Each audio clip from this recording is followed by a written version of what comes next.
எல்லாருக்கும் என் அன்பான வணக்கங்கள். இன்றைக்கி நம்ம வீடியோங்கிறது 125வது வீடியோ. இப்போ இது வரைக்கும் என்னோட எல்லா வீடியோஸும் பார்த்து என்னோட ஆத்மீக பயணத்தில் மேற்கொண்டிருக்கிற எல்லா வாசகர்களுக்கும் என் அன்பான வணக்கங்கள், நன்றிகள் தெரிவித்துக் கொள்கிறேன். இனியும் எல்லா வீடியோஸையும் எல்லோரும் பார்த்து பயனடையணும் அப்படிங்கிறது தான் என்னோடய ஆசை. வேறு ஒன்றும் எனக்கு தேவையில்லை.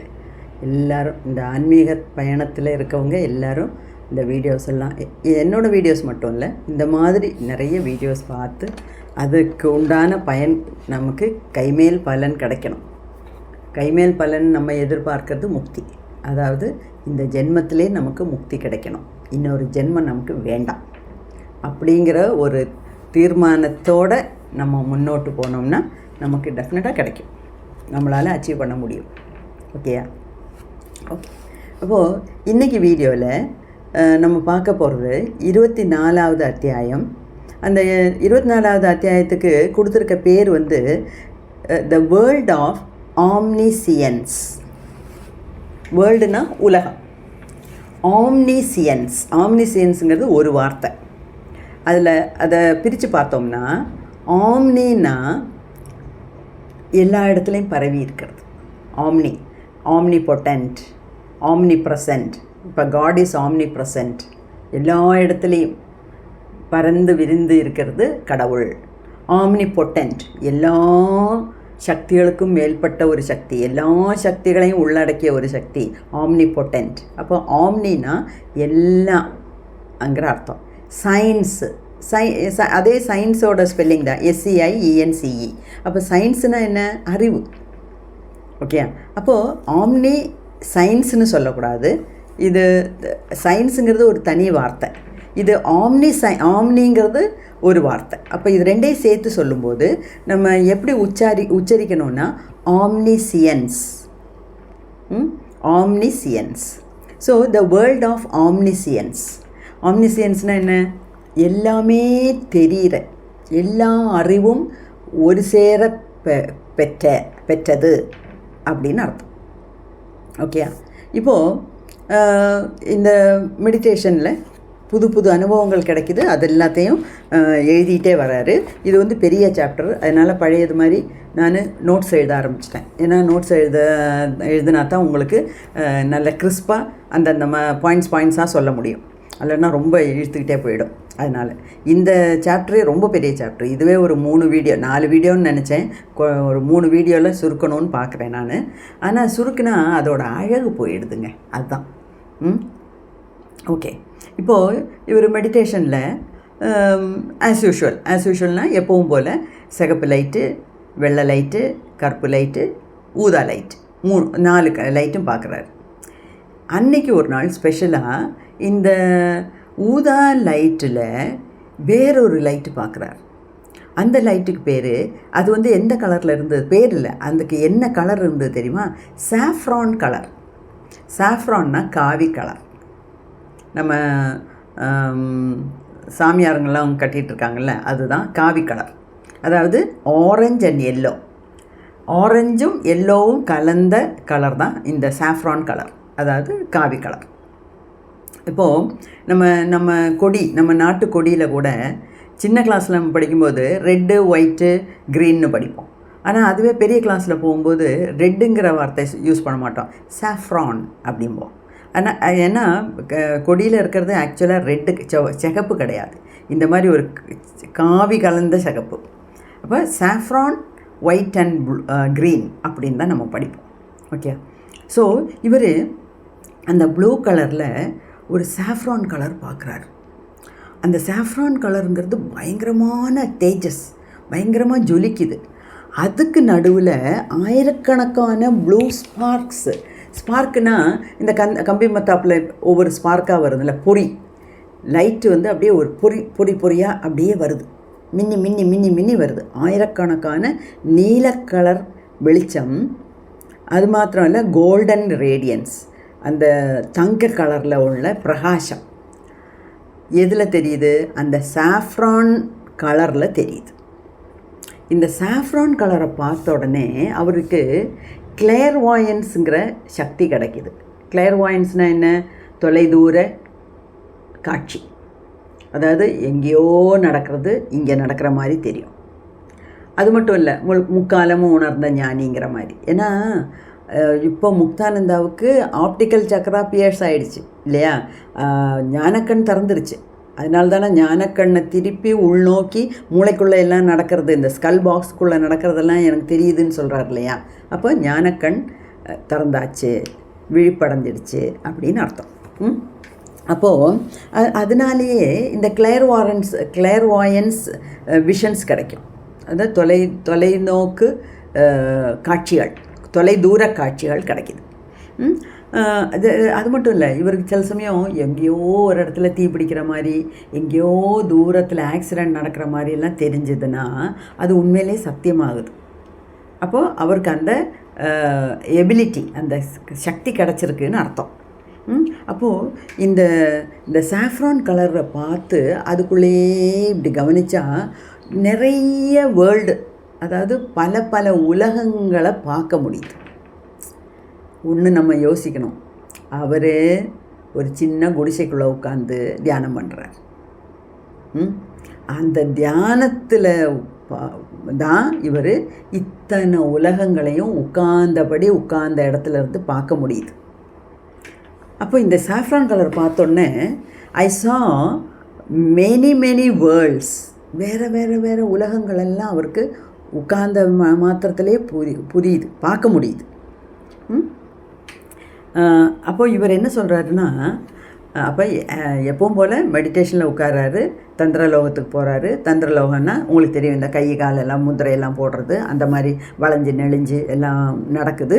நடந்ததுக்கப்புறம் இந்த மாதிரி இந்த சாஃப்ரான் கலர் போகிற அந்த ஆர்டரில் பார்க்குறாரு. சிகப்பு கலர், வெள்ளை கலரு, கருப்பு கலரு, நீல கலர், இந்த 4 கலரையும் பார்க்குறாரு. நீல கலர் பார்த்து முடித்த உடனே இன்றைக்கி புதுசாக சாஃப்ரான் கலர் வேறு பார்க்குறாரு. அந்த சாஃப்ரான் கலரை உத்து பார்க்கும்போது பல உலகங்களுக்கு சஞ்சரிக்கிறாரு, பல உலகங்களை போய் பார்க்குறாரு. அது மட்டும் இல்லை, அப்போ இவர் என்ன சொல்கிறாரு, நான் இப்போ இருக்கிறது சர்வஜ்ஞ லோகம் அப்படிங்கிறாரு. சர்வஜ்ஞனா எல்லாம் தெரிஞ்சது. அப்போது இந்த சர்வஜ்ஞ லோகம்னா என்ன? அந்த லோகத்துக்கு போனோம்னா எல்லாமே புரியுது, எல்லாமே தெரியுது, எல்லாமே பார்க்க முடியுது, எல்லாமே உணர முடியுது. அந்த மாதிரி ஒரு சர்வஜ்ஞ லோகத்துக்குள்ள தான் நான் இப்போ சஞ்சரிச்சுக்கிட்டு இருக்கேன் அப்படின்னு சொல்கிறாரு. ரெண்டாவது, இப்போ இதெல்லாம் கலர்லாம் மாறி வருது, அது வருது, இது தெரியுது, அது பண்ணுறாங்க, எல்லாம் பண்ணுறாங்க. இவருக்கு முன்னைக்கும் இப்போ உள்ள முக்தானந்தாவுக்கும் உங்களுக்கு வித்தியாசம் தெரியுதுல்ல. முன்னே ஆடை இல்லாமல் ஒரு பெண்ணு வர்றான், இல்லைன்னா சிங்கம் மாதிரி கத்துறாரு, தவளை மாதிரி குதிக்கிறாரு, என்னமோலாம் நடக்குது. அப்போ முக்தானந்தா மிரண்டு போயிட்டார் இல்லையா, பயப்பட்டார். அதுக்கப்புறம்தான் குருவெல்லாம் சொல்லி சித் சக்தியோட விளையாட்டு தான்ப்பா இது அப்படின்னு தெரிஞ்சுக்கிட்டார். எப்போ அதை புரிஞ்சுக்கிட்டாரோ அதுக்கப்புறம் பயங்கிறது அவரை விட்டு அறவே மாறிடுச்சு. பயமே கிடையாது, பயமே இல்லை. அப்போது என்னதான் நடக்கட்டுமே, இருட்டில் நீதி மறையட்டுமேங்கிற மாதிரி இங்கே நீதி மறையலை. ஆனாலும் இருட்டை பார்க்குறாரு, வெளிச்சத்துக்கு போகிறாரு, அந்த உலகத்துக்கு போகிறாரு, இந்த உலகத்துக்கு போகிறாரு. என்ன நடந்தாலும் எனக்கு பயம் இல்லை அப்படிங்கிற ஒரு உறுதியான நிலைப்பாட்டுக்கு வராரு. ஏன்னா அவருக்கு நல்லா புரிஞ்சு போச்சு, அவரோட உடம்பில் இருக்க குண்டலினி சக்தி தான் எந்திரிச்சு இந்த ஆட்டம் போடுறாங்க. ஆட்டம்னா நான் தப்பாக சொல்லலை, அதாவது விளையாட்டு. மூலாதாரத்துலேருந்து எந்திரிச்சு ஒவ்வொரு சக்கரமாக தொலைச்சி போய் ஆப்டிக்கல் சக்கரா கண்ணுக்கு நடுவில் இருக்க ஞானக்கண்ணையும் தொலைச்சி அங்கேருந்து சகசிராரத்துக்கு போக வேண்டிய வழியில் இருக்க நிறைய சக்கரத்தை எல்லாம் ஆக்டிவேட் பண்ணி இப்போ ஆல்மோஸ்ட் சகசிராரத்துக்கு வந்துட்டாங்க. யார்? குண்டலினி அம்மா, சித் சக்தி அம்மா மேலே வந்துட்டாங்க. அடைய வேண்டிய இடத்துக்கு ஆல்மோஸ்ட் வந்தாச்சு. அப்போ என்ன, சர்வஜ்ஞ லோகம்தான். சர்வஜ்ஞங்கிறது சான்ஸ்கிரிட்டில் எல்லாம் தெரிஞ்ச லோகம், அதாவது எல்லாம் நிறைஞ்ச உலகம். எல்லாம் நிறைஞ்சுன்னா இங்கே வந்துருச்சுன்னா பின்ன வேறு வேலை இல்லை. ஓகே, அப்போ அந்த லோகத்தில் இருக்கேன். ரெண்டாவது, இதெல்லாம் என்னோட சித் சக்தியோட கிரேஸ், என்ன சிக் சக்தியால் கிடைக்கிற கருணை அப்படி. அதனால் எந்த பயமும் இல்லை. திருப்பி அந்த கலரையே உத்து பார்க்குறாரு. அவருக்கு வேறு தெரியுது. ரெண்டாவது, அப்போது இவர் என்ன சொல்கிறாரு, சும்மா இல்லை நம்ம ஞானிகளும் இந்த யோகிகளும் அவங்க நாடியை பார்த்தாங்க, 72 கோடி நாடிங்கிறாங்க, அது பண்ணுறாங்க இது பண்ணுறாங்க, சக்கராசை பற்றி சொல்கிறாங்க, உலகத்தில் நடக்கிறது, உலகத்தை தாண்டி உள்ளதெல்லாம் நடக்கிறதெல்லாம் பார்க்குறாங்க, எழுதி வச்சுட்டு போயிருக்காங்க. எப்படின்னா இதனால தான், அதாவது வருஷக்கணக்காக, 1-2 வருஷம் இல்லை, நூற்றாண்டுகளாக அவங்க ஒரே இடத்துல உட்காந்து தியானம் பண்ணும்போது அவங்களுக்கு பிரபஞ்சத்தில் இருக்க ரகசியங்கள் அத்தனையும் அவங்க கைக்குள்ளே வருது, அவங்களுக்கு தெரிய வருது. அதைத்தான் அவங்க வேதங்களாகவும் புராணங்களாகவும் எழுதி வச்சுட்டு போயிருக்காங்க. ஓஹோ, இந்த நம்ம ரிஷிகளும் முனிகளும் எல்லாம் இந்த மாதிரி போய் தான் இதெல்லாம் கற்றுக்கிட்டு வந்திருக்காங்களோ அப்படின்னு இப்போ இவருக்கு புரியுது. ஏன்னா இவருக்கு எல்லாமே தெரியுது, எல்லா உலகத்துக்கும் போயிட்டு வர்றார். அப்போது ரெண்டாவது இவர் என்ன சொல்கிறாரு, இந்த சர்வஜ்ஞ லோகத்தில் போகும்போது தான் நமக்கு பல சித்திகள் கிடைக்கிது. சித்திகள்னால் என்ன, பதஞ்சலி முனி எழுதியிருக்காரு, அஷ்டமா சித்தி. அஷ்டம்னா 8. அஷ்டமா சித்தினா என்ன, 8 அனிமா மகிமா பரகாய பிரவேசம், தண்ணியில் நடக்கிறது, தீயில் நடக்கிறது, அந்த மாதிரியெல்லாம். அந்த மாதிரி சித்திகள்லாம் இந்த சர்வஜ்ஞ லோகத்துக்கு போகும்போது தான் நமக்கு கிடைக்கப்பெறுது அப்படிங்கிறாரு. ஆனால் அதுலேயும் நமக்கு ஒரு விஷயம் இருக்குது. இந்த சித்திகளெல்லாம் நமக்கு கிடைக்கும்போது அதை வச்சு நம்ம பணம் பண்ணுறதுக்கோ பேரும் புகழும் சம்பாதிக்கிறதுக்கோ மற்றவங்களுக்கு ஷோ காமிக்கிறதுக்கோ முற்பட்டோம்னா அந்த சித்தியோடு நமக்கு அங்கே நின்றுடும். நமக்கு அதுக்கு மேலே தியானத்தில் முன்னேற்றம் இந்த ஜென்மத்தில் கிடையாது. அது நம்ம நல்லபடியாக வச்சுக்கணும். ஓகே, சிலவங்களுக்கெல்லாம் ஒரு சித்தி, என்ன சித்தி, ஒரு ஆளை பார்த்தோன்னே அந்த ஆளோட பாஸ்ட்டு ப்ரெசண்ட்டு ஃப்யூச்சர் தெரியுது. அது மாதிரி தான் அவனை மெட்ராஸில் சென்னையில் ஒரு ஞானி அங்கே ரோட் சைடு உட்காந்துட்டு இப்படியே போகிறவங்களெல்லாம் பார்த்து சொல்லுவாராம், நாய் போகுது, பூனை போகுது, கழுதை போகுது, மனுஷங்கள் தான் போகிறாங்க, அவங்களெல்லாம் பார்த்து அப்படி சொல்லுவாராம். ராமலிங்க சாமிகள் போகும்போது மட்டும் புனிதமான ஒரு மனுஷன் போகிறான் அப்படின்னு பாறான். ஏன்னா மற்றவங்களாம் அந்த லெவலில் தான் இருக்கும், அந்த மிருகத்தோட லெவலில் தான் நம்மலாம் இருக்கோம் அப்படிங்கிறதுக்கு அர்த்தம். அப்போ அந்த ஞானி சும்மாவே ரோட் சைடில் உட்காந்தாலே போகிறோம், அவருக்கு எல்லாம் தெரியுது, யாரை பார்த்தாலும் தெரியுது. அந்த மாதிரி ஞானிகள்லாம் இப்போ இந்த காலத்தில் ரொம்ப குறைவு. அது மட்டும் இல்லை, இந்த ஹிமாலயாஸில் போனோம்னா அங்கெல்லாம் இருக்கிறவங்களுக்கு தெரியுது. ஆனால் அவங்களுக்கெல்லாம் மற்றவங்கள பார்க்கணும், இல்லைன்னா குறி சொல்லணும், இல்லைன்னா அவங்களோட ஃப்யூச்சரை சொல்லணும், பேரும் புகழும் சம்பாதிக்கணும், பணம் சம்பாதிக்கணும், அந்த மாதிரி எந்த நினைப்பும் அவங்களுக்கு கிடையாது. அதனால தான் அவங்க அங்கேயே இருக்காங்க, உலகத்தை விட்டே தள்ளி இருக்காங்க. அம்மா போதுமடா சாமி, உங்களோட என்ன உங்களோட என்ன ரிலேஷன்ஷிப்பு, உங்களோட சங்காத்தமே எனக்கு வேண்டாம் அப்படின்னு சொல்லி மேலே போய் உட்காந்துருக்காங்க. ஆனால் அவங்களுக்கு எல்லாம் தெரியும். அப்போது இந்த சர்வஜ்ஞ லோகத்தில் போகும்போது நமக்கு எல்லா சித்திகளும் கைவரப்பெறும். ஆனால் அங்கே நம்ம நின்றுடக்கூடாது. ஓகே, அது எல்லா குருமார்களும் சொல்லியிருக்காங்க, என்னோடய குருவும் நிறைய தடவை சொல்லியிருக்காரு. அப்போ இவர் என்ன சொல்கிறாரு, முக்தானந்தா, நீ மெடிடேஷன் பண்ணினேன்னா நீ ப்ளூ பேர்ல் பார்க்கணும். ப்ளூ பேர்ல் பார்த்தா தான் உனக்கு பாஸ் மார்க். ப்ளூ பேர்ல் பார்க்காத வரைக்கும் மெடிடேஷன் நீ எத்தனை மணிக்கணக்காக மெடிடேஷன் பண்ணாலும், வருஷக்கணக்காக மெடிடேஷன் பண்ணாலும் அதுக்கு பிரயோஜனம் இல்லை, உனக்கு பாஸ் மார்க் கிடையாது அப்படின்னு சொல்கிறேன். ரெண்டாவது, இப்போ இந்த ப்ளூ பேர்லை பார்க்குறாரு, ப்ளூ பேர்லை அப்படியே ஊற்று பார்க்குறாரு மெடிடேஷனில். ஏன்னா அதில் நிறைய உலகங்கள்லாம் தெரியுது இல்லையா. இப்போ ஐராவதத்தை பற்றி, இந்திரனை பற்றி, எல்லாரை பற்றியும் அவ்வளோ கரெக்டாக வர்ணனைகள் ஒரு புக்கில் எழுதணுன்னா அப்போ அதை எவ்வளோ தூரம் அவர் கீனாக நோட் பண்ணியிருக்காருன்னு பாருங்கள். அவ்வளோ தூரம் கூர்ந்து கவனிக்கிறார். அதனால தான் இந்த நெக்லஸ்ஸு, பட்டு சாரி, வெள்ளை கலரு, அந்த கலரு, இந்த கலரு, எல்லா விதமான டீட்டெயில்டு டிஸ்கிரிப்ஷன் கொடுக்குறாரு. அது அப்போ அவ்வளோ தூரம் அவர் பார்க்குறாரு. அப்போது அவர் என்ன சொல்கிறாரு, இந்த ப்ளூ பேர்ல் பார்த்தால் மட்டும்தான் உங்களுக்கு பாஸ் மார்க்.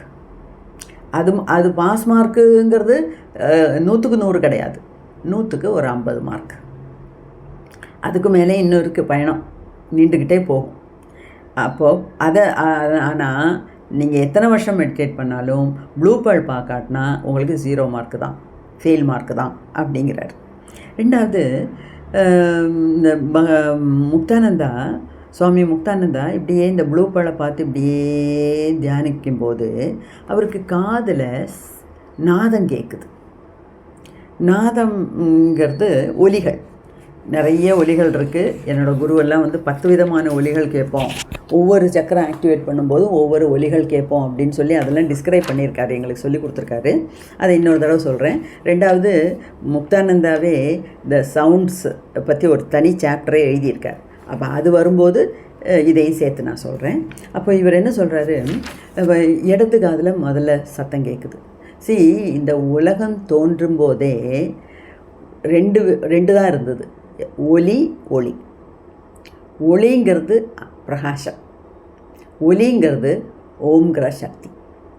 அப்போது ஓம்ங்கிற நாதம், வெளிச்சம், ஒளி, ஒலி சவுண்டுங்கிறது ஓம் சவுண்டு மட்டும்தான் இருந்தது.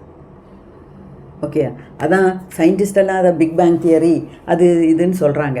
ஆனால் உலகம் உண்டானப்பவே இருந்த 2 விஷயங்கள் இந்த ஒளி, வெளிச்சம், ஒலி, சவுண்டு. அப்போ பிரபஞ்சத்தோடு நீங்கள் பேசணுன்னா பிரபஞ்சத்தோட பாஷையில் பேசணும். தேவர்களோட பாஷை சான்ஸ்கிரிட்டுன்னு சொல்கிற மாதிரி பிரபஞ்சத்தோட பேசணுன்னா பிரபஞ்சத்தோட மொழியில் பேசணும். அது என்ன மொழி? ஓம். அதான் ஒரு வீடியோ ஏற்கனவே போட்டேன் இல்லையா, ஓம்காரம், ஓம் சொல்லணுமா ஓம் சொல்லணுமான்லாம் நான் போட்டிருக்கேன். இன்ட்ரெஸ்ட் இருந்தால் திருப்பி அந்த வீடியோலாம் போய் கேட்டு பாருங்கள். ஓகே, ஸோ அப்போது இவருக்கு காதில் நாதம் கேட்குது, சவுண்டு கேட்குது. அப்போது முதல்ல இடது காதில் கேட்குது, அப்புறம் வலது காதில் கேட்குது. அப்போ இவரை சுற்றி இருக்கவங்கலாம் சொல்கிறாங்க, ஐயோ சாமி, இடது காதில் முத கேட்டிங்கன்னா அது மரணத்தோட அறிகுறி அப்படின்னு சொல்கிறாங்க.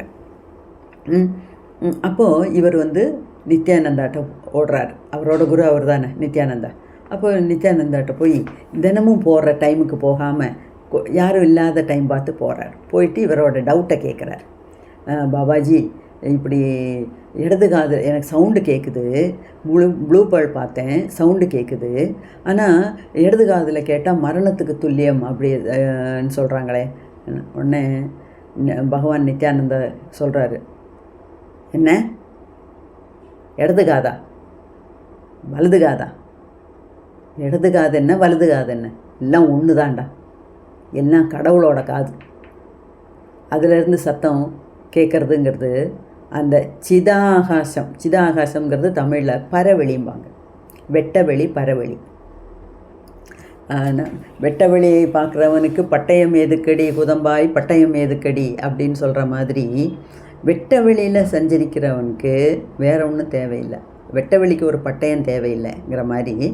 அப்போ இந்த நித்யானந்தா சொல்கிறாரு, டேய், உனக்கு கிடைச்சிருக்க சவுண்டு சிதாகாசம்ங்கிறது வெட்டவெளியிலேருந்து வர்ற சவுண்டுடா.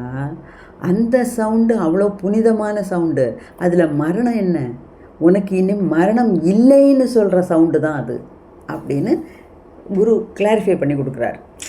நம்ம ஆளுக்கு ரொம்ப சந்தோஷம்.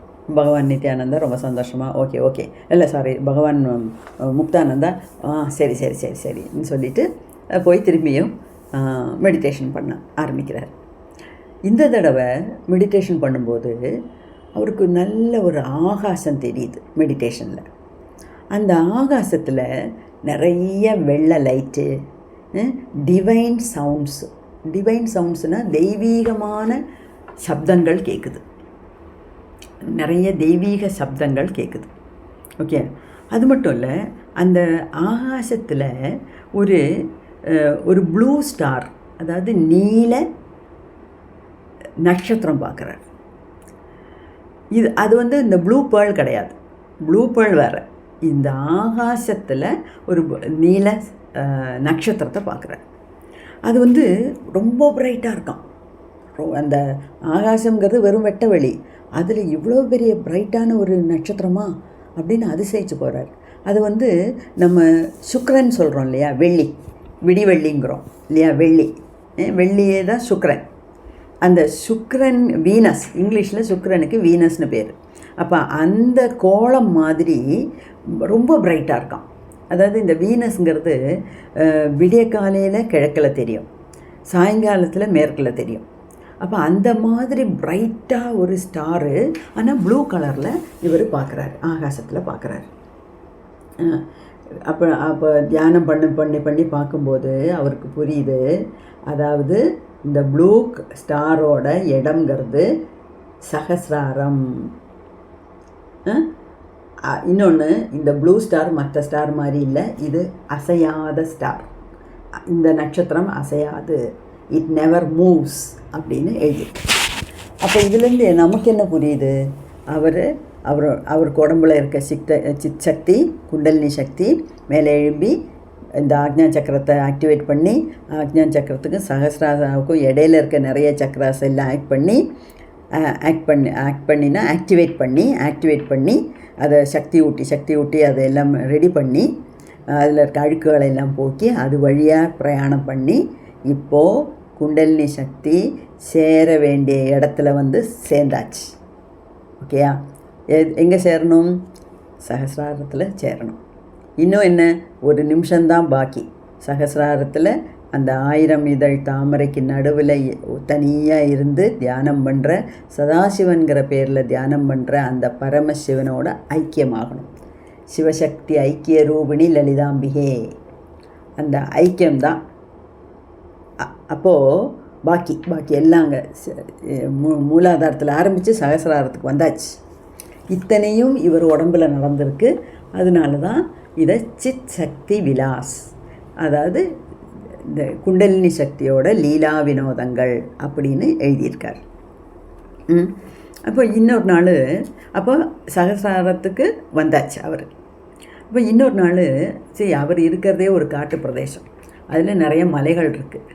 அப்போ இவர் வந்து இந்த சின்ன சின்ன மலைகளுக்கு மேலே எல்லாம் ஏறி உட்கார்றாரு நைட்டில் தனியாக. 7 மணி 8 மணி 10 மணி வரைக்கும் எல்லாம் கூட தனியாக அங்கே உட்காந்து ஆகாசத்தை பார்த்துட்ருக்காரு. ஆக்சுவலாக சொல்லப்போனால் நம்மளுக்கு கூட இந்த தியானத்தில் இருக்கவங்க சாதகர்களுக்கெல்லாம் ஸ்கை கேசிங்னு சொல்லுவாங்க. ஸ்கை கேசிங்னா மொட்டை மாடியில் போய் ஒரு பாயை போட்டு தலையினை வச்சுட்டு மல்லாந்து படுத்து ஸ்கையை பார்த்துக்கிட்டே இருக்கணும். அது ஒரு மெத்தட். ஆக்சுவலாக நாங்கள்லாம் சின்ன வயசில் உள்ளே படுத்தா ரொம்ப புழுக்கமாக இருக்கும். திருச்சியிலலாம் சம்மர் செம ஹாட்டு. அப்போது நாங்கள் எல்லாருமே ஒவ்வொரு பாய் எடுத்துகிட்டு போய் மொட்டை மாடியில் போட்டு விரித்து படுத்துட்ருப்போம். நான்லாம் சின்ன பிள்ளையில் அந்த மாதிரிலாம் பண்ணியிருக்கேன். அப்போது பார்க்கும்போது நிறைய ஸ்டார்ஸு டைம் டைம் டைம் அப்படின்னு ஃபாஸ்ட்டாக மூவ் பண்ணுறதெல்லாம் பார்க்கலாம். இப்போவும் பார்க்கலாம். அது பண்ணலாம். சிலதெல்லாம் இந்த எரிக்கற்கள்பாங்க, இந்த மீட்டியரைட்ஸும்பாங்க. அது மாதிரி ஸ்டார்லாம் அங்கேருந்து வரும். ஐயோ, நம்ம மேலே வந்து விழப்போகுது அப்படின்னு நம்ம நினைப்போம். ஆனால் நம்ம எர்த்துக்கு வரவே வராது. ஏன்னா அதுக்கு உண்டான டிஸ்டன்ஸ் அவ்வளவு. அப்போ அங்கேருந்து ஆரம்பித்து எர்த்துக்கு வர்றதுக்கு முன்னாடியே அது சாம்பல் ஆகிடும், எங்கே போகிறதுனே தெரியாது. அந்த மாதிரிலாம் நான் பார்த்துருக்கேன். அப்போது இந்த ஸ்கை கேசிங் கூட ஒரு இம்பார்ட்டண்ட் சாதனை தான். அப்போது நீங்களும் இப்போ என்னைக்காவது டல்லாக இருந்தீங்கன்னா, அல்லனா சரி ஒரு சனிக்கிழமை அடுத்த நாள் தான் லீவு தானே, கொஞ்சம் ரிலாக்ஸ்டாக இருப்போமே அப்படின்னு ஒரு சேஞ்சு வேணும்னு நீங்கள் நினச்சிங்கன்னா, நேராக மொட்டை மாடியில் போய் இந்த மாதிரி ஸ்கை கேசிங் பண்ணுங்கள். அது ரொம்ப நல்லது. அப்போ இவர் இந்த மலையை மேலே உட்காந்து இப்படி ஸ்கை கேசிங் பண்ணிகிட்டு இருக்கும்போது திருப்பி இந்த மெடிடேஷனில் பார்க்குற ஆகாசத்தை பார்க்குறாரு. அதே ஆகாசம் பார்க்குறாரு, அந்த ப்ளூ ஸ்டாரையும் பார்க்குறாரு. அதே மாதிரி அந்த ஸ்டார் வந்து கீழே இறங்கி வருது, இறங்கி வந்துட்டு அப்படியே டிஸப்பியர் ஆகுது. அந்த மாதிரி. ஸோ இவர் என்ன சொல்கிறாருன்னா, நீங்கள் மெடிடேஷன் ரெகுலராக பண்ணி எப்போ நீங்கள் ப்ளூ ஸ்டார் பார்க்குறீங்களோ அப்போ தான் உங்களுக்கு பாஸ் மார்க்.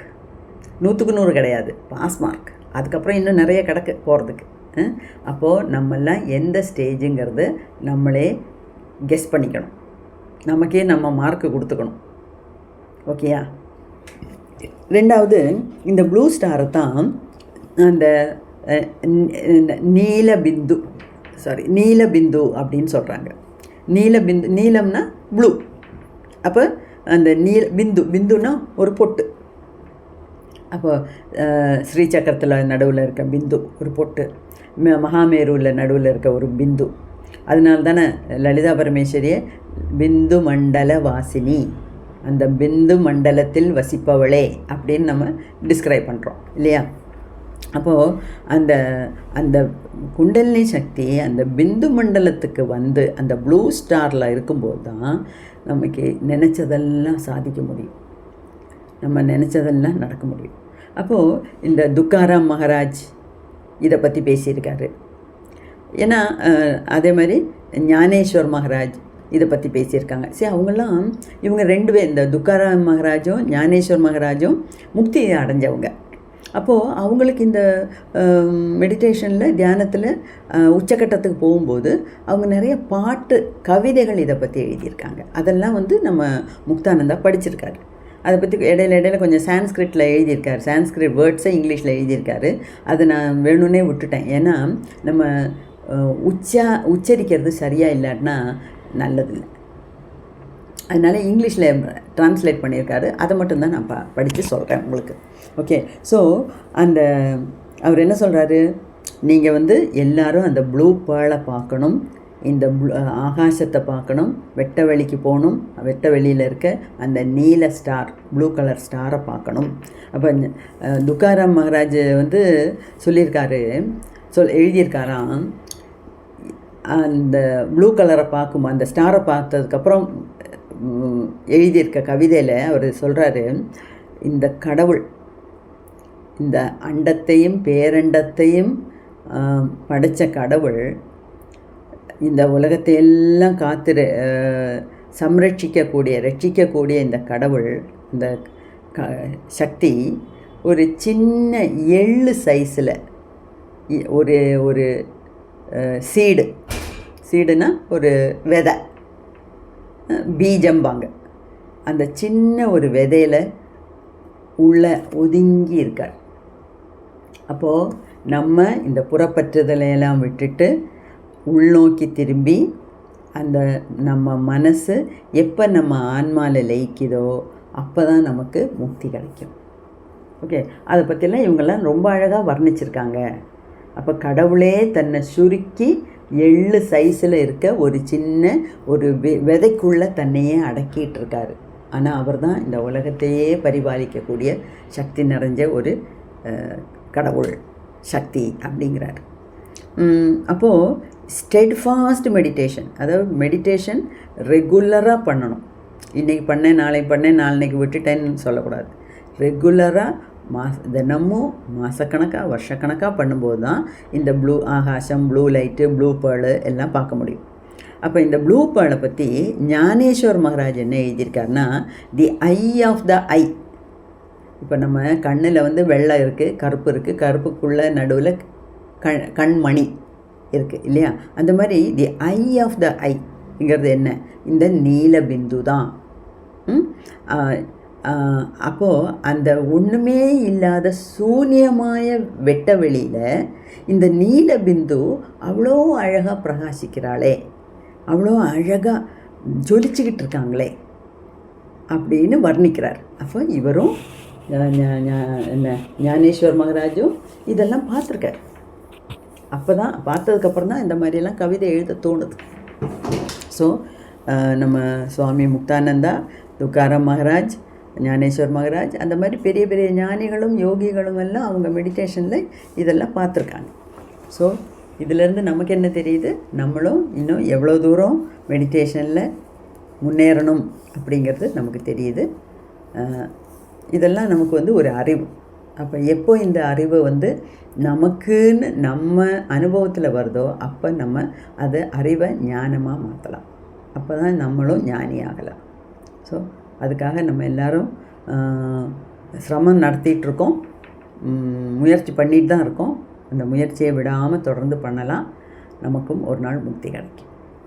வாழ்க வளமுடன். எல்லோரும் நல்லா இருக்கணும்.